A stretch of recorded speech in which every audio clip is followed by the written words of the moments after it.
Hello everyone and welcome to another episode of Making Money on Bitcoin. Now in this episode I would like to describe how derivatives markets impact the price of Bitcoin.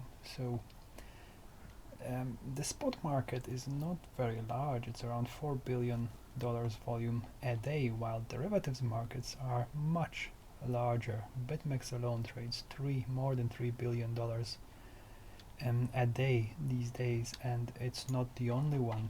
OKEX has also a very large share, and there's also crypto facilities, Deribit, and some other smaller exchanges. So essentially derivatives trade more than the total amount of Bitcoin traded. Derivatives markets have large impact on Bitcoin price, but you need to realize that it's a zero-sum game. So derivatives, in derivatives, when someone buys or sells, he always has a counterparty. So although derivatives do move the price of Bitcoin, they always have to move that price back. So let's pretend that this is a stable price of Bitcoin over time. When derivatives markets are trading at a premium, people have bought them, they drive the price of Bitcoin up.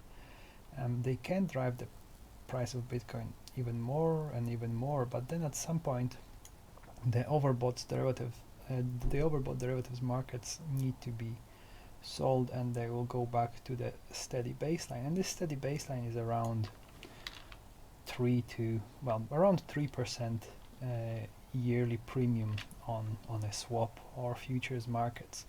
Now derivatives markets can also be oversold, and that drives the price of Bitcoin down, and these swings, they happen all the time, and you can see that by looking at the futures, whether they are in backwardation, just like now when futures trade below the spot price, or in contango when they are above the price of the spot, and the baseline should be around 3% yearly premium on all the futures. So you can see that now we have oversold derivatives markets, and this is driving the Bitcoin price down.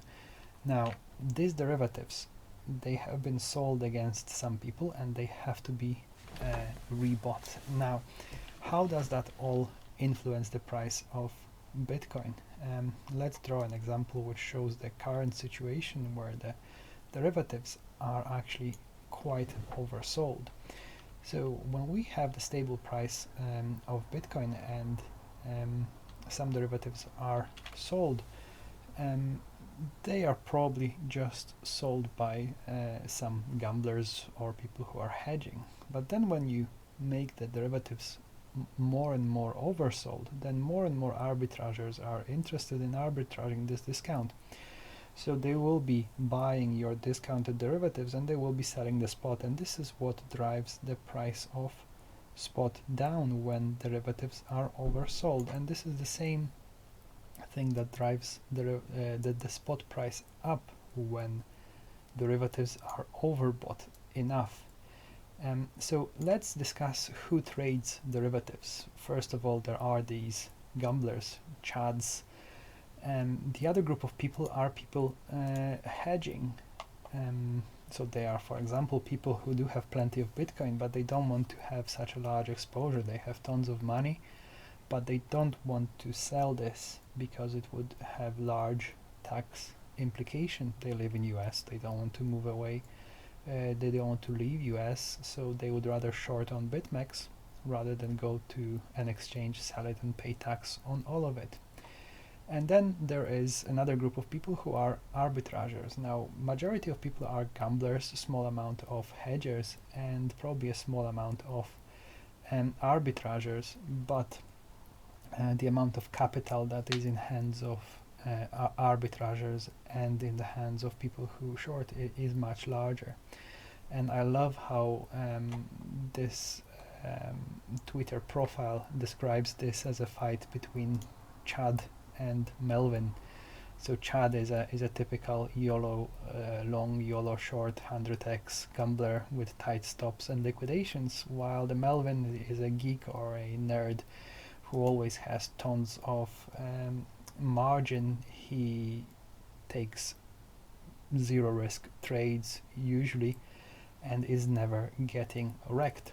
So when looking at this chart, how derivatives influence price of Bitcoin, when gamblers, chads, overbuy Bitcoin, nothing really happens. When they overbuy it a little bit more, some arbitrageurs kick in and they sell derivatives by spot and wait until expiry or wait until derivatives go back to the baseline. And this can happen more and more and more. And at the end of last year, we saw a ridiculous situation where the premium was so large that arbitrageurs just were not able to arbitrage it anymore. The premium of on futures was, as far as I remember, trading at 23 grand when Bitcoin was around 20 grand.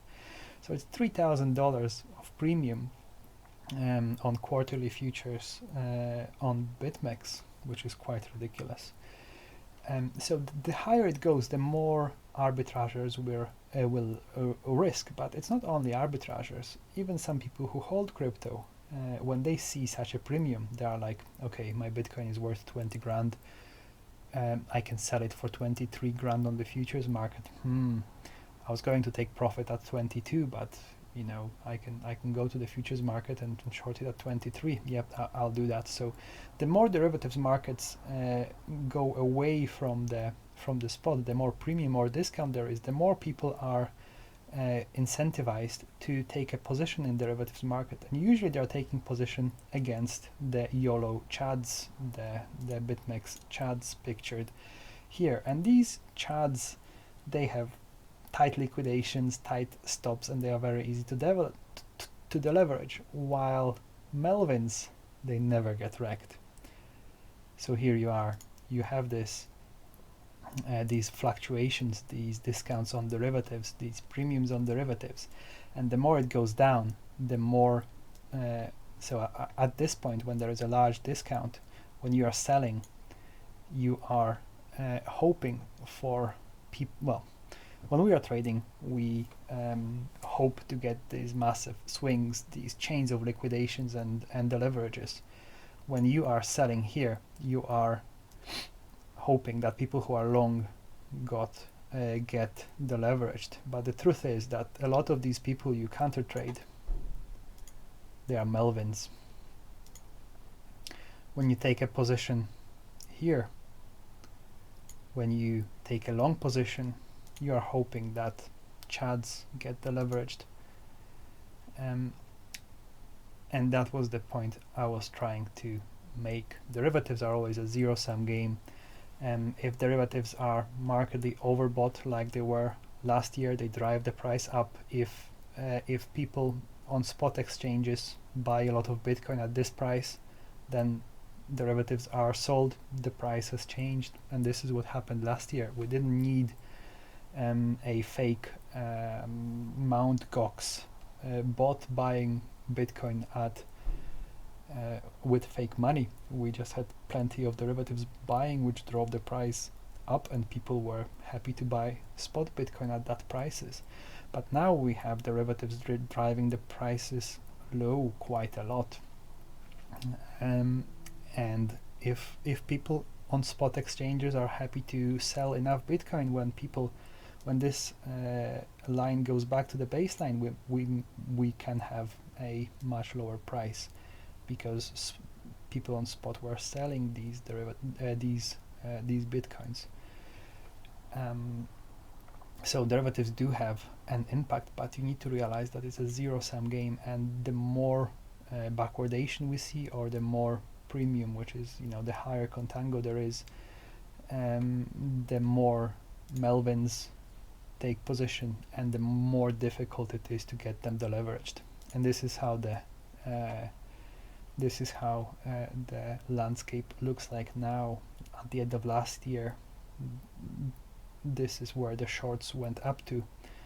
Now the shorts went up to around 40,000 in April, and this is when the 20% price hike happened.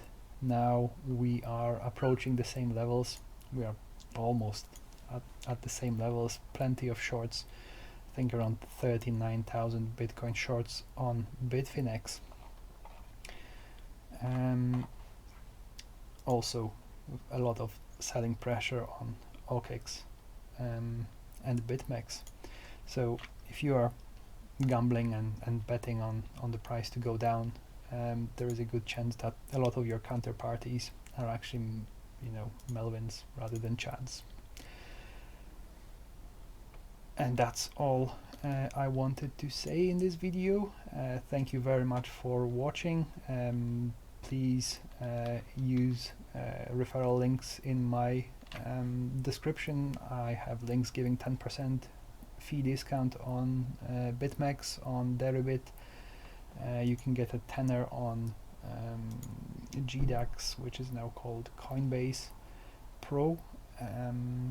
Like, comment, and subscribe. Thank you.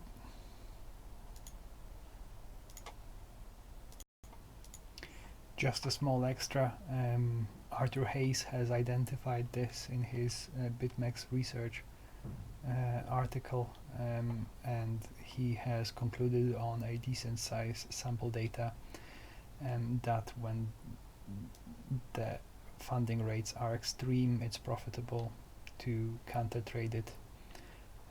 I think in some documentation he mentioned that this strategy gives you 5% yearly return, so it is worth to counter trade extreme derivatives movement. Thank you for watching.